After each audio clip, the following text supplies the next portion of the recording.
This interview is for information only and should not be considered as investment advice or a recommendation to buy shares in the company featured. Welcome to this Stock Box interview.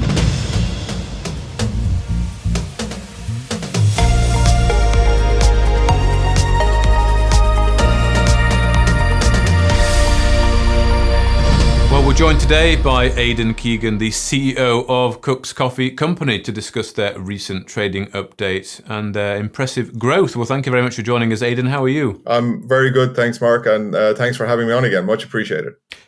No, it's good to be catching up. It was a nice little short and sweet trading update there. Some of the highlights, of course, are 23.1% sales growth for the Esquire's branded stores across the UK and Ireland. So perhaps you could tell us what's driving this growth and which regions are performing particularly well.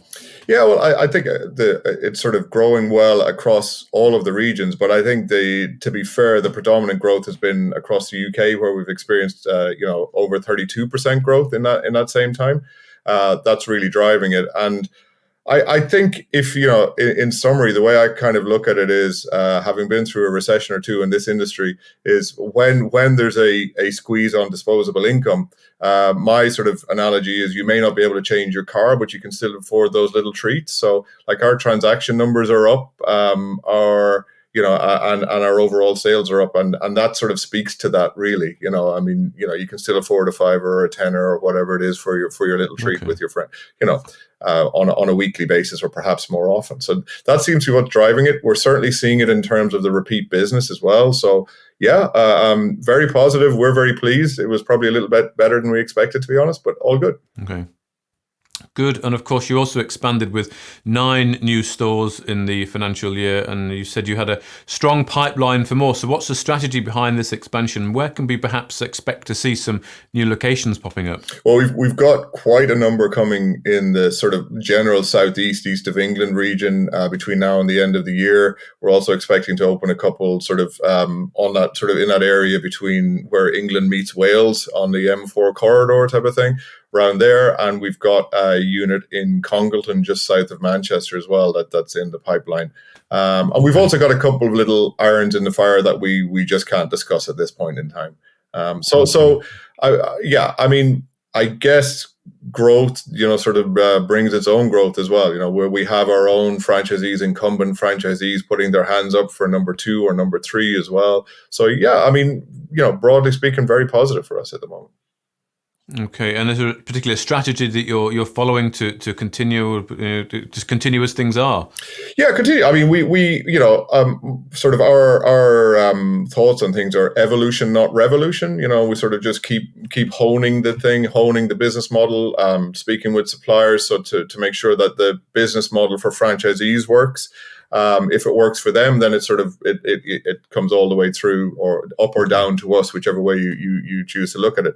But I think also, to be very fair and honest, the drive that our regional developers have in pushing this system has been really the secret to our success, I would say. Okay, good.